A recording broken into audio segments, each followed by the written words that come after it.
Nu, sveiki, mīļie. Gribēju jums padalīt vienu pantu, kas man tiešām atkal kārtībā reiz tā iedrošina un liek mīlēt Dievu vēl vairāk, iemīlēties viņā, spiesties klāt bučot, ja gribat. Un tas ir no Jūdas vēstules vienīgās nodaļas. Iedomājieties, ja tu būtu uzrakstījis vienu vēstuli, kas paliek, bet jaudīgi, 20. un 21. pants. Un tur ir no sākuma nolasīšu no mūsu latviešu tulkojuma. Bet jūs mīļotie, redzi, tu esi mīļotais. Šitais vien jau ir ko vērts. Tu esi mīļotais. Tu un es, mēs esam mīļotie. Nevis ienīstie, nevis tādi, darba spēks. Te nav rakstīts jūs darba spēks. Te ir rakstīts jūs mīļotie. Tās ir ģimeniskas attiecības šeit. Jūs mīļotie, stiprinādamies savā visu svētākajā ticībā, lūdziet Dievu svētajā garā. Un pasargiet sevi Dievu mīlestībā, gaidīdami, redz, jūs pasargiet. Nevis, lai Dievs jūs pasarg, bet jūs paši pasargiet sevi, kur Dievu mīlestībā. Nevis kaut kādā 10 baušļu pildīšanā, nevis dobīšu ravēšanā Dieva druvā, ja? Bet pasargiet sevi Dieva mīlestībā. Gaidīdami mūsu kunga Jēzus Kristus žēlastību, lai iemantotu mūžīgo dzīvību. Un es gribu mazliet kādus akcentiņus likt tagad šajos pašos pantos no oriģināla teksta, no grieķu valodas. Un tur ir teikts, jūs bet mīļie, ja, jeb mīļotie, Jūdas 1.20, jūs bet mīļotie, uzceldami sevi, ja, tad jūs uzceļat, nevis Dievs, bet jūs esat tie, kas sevi uzceļ, ja vēro, jūs sevi uzceldami vissvētākajā jūsu ticībā. Mēs, tu un es, esam tie, kas sevi uzceļ vissvētākajā ticībā. Ja tu dzirdi, kad kaut kādas lūkšanas, es gan pats ar kādreiz, visticamāk, esmu tādas lūdzes, kad Dievs vairo ticību, dod ticību. Tas nav vispārīgs veids, kā ticība nāk. Te ir teikts, kad jūs mīļotie, bet tas cits jautājums. Kādreiz par to varbūt runāsim, bet principā tad nāc uz gisu, es teiktu. Ir tāda skola. Bet jūs uzceldami sevi, ja, vissvētākajā, jūsu ticībā, un svētajā garā lūgdami,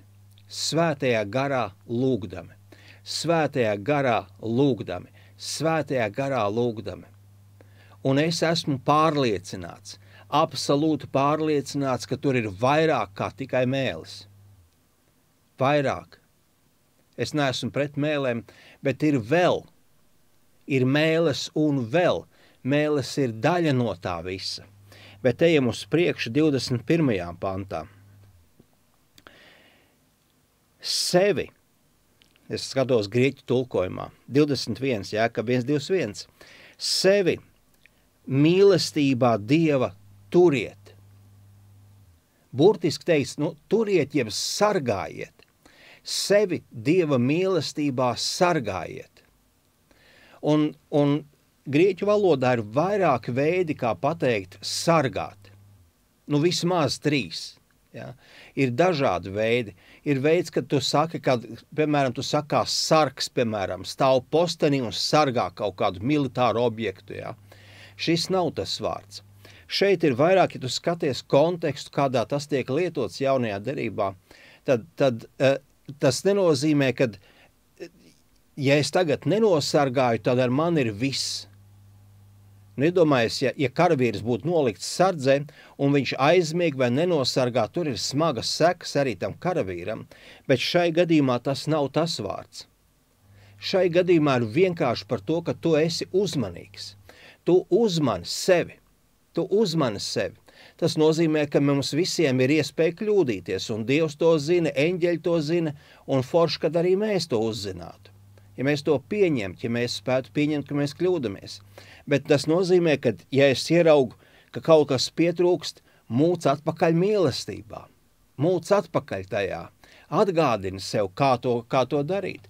Es, piemēram, šodien pat iegāju savā istabā un vienkārši sāku teikt Jēzus, Jēzus, Jēzus, Jēzus, Jēzus, Jēzus, Jēzus. Redz, es piešķiru svaru šiem te vārdiem sevī. Jēzus, svētais, svētais un Dieva svaidītais, Jērs, kurš valda, Jērs, kurš ir mans izpircējs, kurš ir mana atbilde, Jēzus, Jēzus, Dievs un tētis, mans tētis, kas mīl mani. Tētis, kura makā ir mans 4x4 fotogrāfija, vai kāds tas izmērs, viņam vienmēr ir līdz mana fotogrāfija. Viņam interesē viss, kas notiek ar mani, absolūti katrs sīkums. Katrs sīkums. Ja zāli viņš tā ģērbi, ja viņš tā ģērbi zāli, kā gan viņš mani neģērbtu, kā gan viņš mani neietērptu. Un es sāku šīs lietas sev atgādināt, un tas ir tas veids, kā es sev pasargāju Dieva mīlestībā. Redzi, evaņģēlijs ir labā vēsts, ja tu tulko to vārdu, tas ir grieķu vārds. Burtiski nozīmē labā vēsts. Ja tu sludini, es gribētu teikt tā, ja tu sludini vēsti, kas cilvēku grūž zemē, tad tas nav evaņģēlijs. Tu to vari saukt, kā tu gribi, bet tas nav evaņģēlijs. Evaņģēlijs vienmēr atbrīvo un ceļ, vienmēr. Evaņģēlijs neuzliek važas, Jēzus teica otrādi, es esmu nācis, lai palaist saistītos brīvībā. Brīvībā, brīvībā, brīvībā, brīvībā. Pasargiet sevi mīlestībā, pasargiet sevi Dieva mīlestībā. Nevis manā mīlestībā, tur būtu daudz ko runāt, es varētu droši vien stundām šeit runāt par to, bet te ir runa, ka tu pasargā sevi Dieva mīlestībā. Te nav tas, kad brālīši saņemamies, mums ir jāmīl. Šito murgu aizmirst, atvaino, bet aizmirsti. Aizmirsti par to. Te nav stāsts par brālīši saņemieties, brālīši mīlēsim, brālīši ticēsim. Tas nav evaņģēlijs. Tas nav evaņģēlijs. Tas nav evaņģēlijs. Evaņģēlijā Dievs ir primārais. Evaņģēlijā Dievs ir primārais. Viņš ir avots. Viņš ir rakstīts, Jānis saka, pirmajā vēstulē viņš saka, Dievs ir mīlestība. Viņš atkārto vairākas reizes tur, Dievs ir mīlestība. Dievs ir mīlestība, un tad Pāvils romiešu vēstulē saka, ka viņš, Dievs, ir izlejis mūsu sirdīs savu mīlestību caur savu garu. Redzi? Viņš ir institors. Tad kāda ir mūsu daļa? Atzīt. Tas ir tas, ko Pāvils lūdz Efeziešu 3. vēstulē, atzīt Kristus mīlestības garumu, platumu, augstumu un dziļumu. Atzīt, atzīt, atzīt, atzīt un piepildīties. Kas notiek? Tad, kad tu atzīsti, tas ir līdzīgi kā tu piepildies ar to, kas tajā, tādā atziņā ir iekšā. Man uz dzimšanas dienu kolēģi uzdāvināja balonu ar hēliju un teica, aizbrauks mājās, izelpo un tad parunā. Un tad, kad man ģimene bija sanākusi, es tā arī izdarīju pirmo reizi. Un kas notika? Tad, kad es biju izelpojis to, kas bija tajā balonā, mana balss izmainījās. Mana balss izmainījās. Tad, kad tu esi atzīnis Dievu, tu mainies. Tāpēc arī šeit ir teikts, sevi Dieva mīlestībā turiet, jeb sargājiet. Sevi Dieva mīlestībā sargājiet. Sevi Dieva mīlestībā sargājiet. Tas nozīmē, ka es atzīstu viņu. Es atzīstu viņu un beigās es citādāk nevaru. Tāpēc, kad es esmu tik pilns ar to hēliju, kas ir Dievā. Tik pilns. Redzi, es esmu tas, kurš bauda sekas. Es esmu tas, kurš bauda sekas. Sekas. Bet paskaties tālāk. Es pat neesmu nonācis līdz tam, ko es gribēju beigās pateikt. Sagaidot, tālāk ir teikts, tad, kad tu dzīvo šeit virs zemes, tu pasargās sevi Dieva mīlestībā. Tad, kad būsim debesīs, nebūs nekas, kas mūs mēģinātu no tā novērst. Bet šeit pasargā. Tālāk ir teikts, vienlaikus, kad tu sargā, sagaidot, jeb gaidot Kunga Jēzus Kristus apžēlošana. Tur nav rakstīts žēlastību, tur rakstīts apžēlošana. Tas ir cits vārds, žēlastība un apžēlošana ir divi dažādi vārdi. Un šis vārdiņš eleos, kas grieķu valodā ir apžēlot, viņš burtiski nozīmē, kad noziedzniekam nepiemēro to sodu, kas viņam pienāktos. Tad ir kaut kādi faktori, piemēram, tu esi tagad pārkāpis kaut kādus noteikumus, ir kaut kāda tagad tiesas procesa vai vēl kas, un viss ir skaidrs. Tev ir notiesājošs spriedums. Tev nāksies maksāt par to. Tev nāksies maksāt saskaņā ar likumu. Bet tad ienāk kāds tiesas zālē un saka, pagaidiet, es par viņu samaksāšu. Tā ir apžēlošana. Tev vajadzēja maksāt, bet cits par tevi samaksāja. Cits, un tas bija Jēzus šajā gadījumā. Tad, bet tas, kas šeit ir rakstīts, Kunga Jēzus Kristus apžēlošanu sagaidot iekš mūžīgās dzīvības. Un šajā gadījumā tas ir konkretizēts. Mēs sagaidām mūžīgo dzīvību. Mēs visi kristieši, lai kādas konfesijas mēs esam par to informēti, mēs zinām, ka tāda būs. Kāds ar drebēšanu un bailēm, cits ar sagaidīšanu skatās uz to brīdi, jo tā nāves brīdis, viņš, tad, kad tu piedzīmes no tā brīža, viņš neglābjam tuvojās. Šodien es biju Bērēs, kur, bišķi jaunāks par mani cilvēks bija miris. Redzi? Tas brīdis, mēs neviens nespruksim viņam garām. Bet mēs zinām, ka mūsu glābšanā ietilps šī te mūžīgā dzīvība. Bet kā mēs tur nokļūstam? Un to Jēkabs raksta kristiešiem. Viņš saka, gaidot Kunga Jēzus Kristus apžēlošanu iekš mūžīgās dzīvības. Tas nozīmē, lai mēs tur nokļūtu, mums vienalga vajadzēs apžēlošanu. Un tagad gribu pastāstīt, ko tas nozīmē. Vismaz man. Dažkārt mēs sevišķi harizmātiskie kristieši, bet man šķiet arī visi citi. Mēs esam tik ļoti orientēti uz darbu, uz sasniegumiem, degt par Kungu Jēzu, liecināt, lūgt un tā tālāk. Es esmu bijis tajā visā iekšā, un es zinu, kāds jūks tas ir. Un beigās mēs uzliekam šo te uzsvaru, lai motivētu kaut kā. Ja to par motivāciju var saukt, tas tā kā ar plinti tevi bīdīt uz priekšu. Ja? Motivētu, tad mēs sakam, ka no šī te maniem darbiem, no manas svētu tapšanas dzīvē, cik es parādīšu sevi svētu, cik es izdzīvošu šo te labo vēsti saucamo. Ja? Tas ir vienkārši absurds, kas tiek runāts un sludināts, ka labā vēsti man ir pasludināta, bet man ar savu spēku viņa aizdzīvo. Un tad es nokļūšu debesīs. Bet tas nav evaņģēlijs.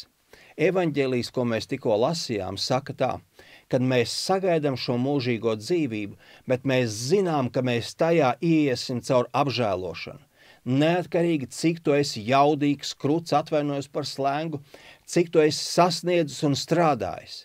Un tāpēc Pāvils saka, es esmu strādājis vairāk par viņiem visiem, bet ne es, bet Dieva žēlastība, kas ir manī. Un tā ir atziņa, pie kā tu nonāc tad, kad tu sastopi viņu, kad tu iepazīsti, tad tu saproti. Un tas, ko es gribu teikt, ka mūsu nokļūšana debesīs, mūsu nokļūšana mūžīgajā dzīvībā nav nekas cits kā apžēlošana. Tā apžēlošana. Lai cik tu būtu izsūdzējis grēkus, lai cik tu būtu noevaņģelizējis cilvēkus, lai nokļūtu tur, tev vajadzēs apžēlošanu. Labā ziņa ir, Jēkabs raksta, ka mēs sagaidām. Mēs sagaidām to. Nevis mēs ceram. Ievēro, tur nav rakstīts, mēs ceram uz apžēlošanu. Ja mums paveiksies un viņam būs labs prāts, var būt. Kaut vai caur šķīstītavu. Nē, tas nav tas, kas tur rakstīts. Jēkabs saka, mēs sagaidām. Mēs sagaidām apžēlošanu uz mūžīgo dzīvību. Mēs sagaidām apžēlošanu, kas ir kungā Jēzu Kristu. Un viņā ir apžēlošana, un tas ir evaņģēlijs. Ne no taviem darbiem, bet viņa dēļ. Jēzus padarīja darbu. Jēzus padarīja darbu. Un punkts.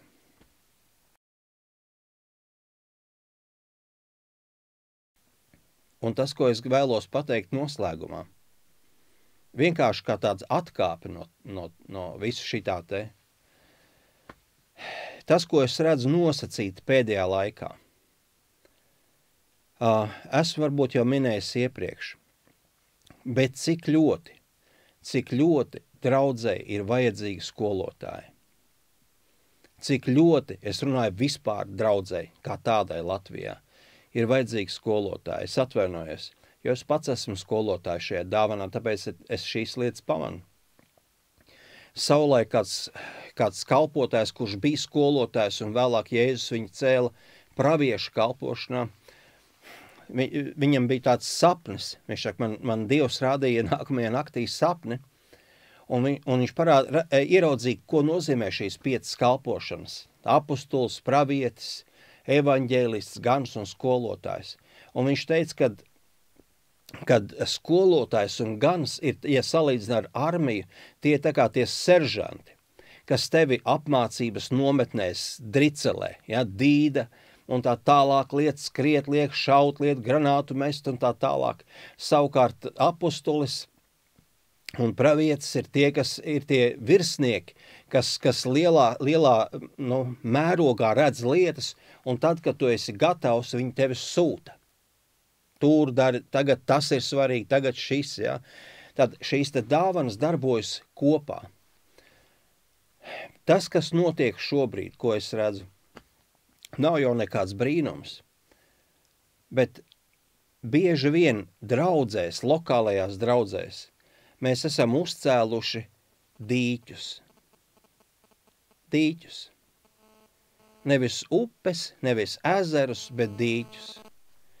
Pie mums ūdens neietek un no mums neaiztek.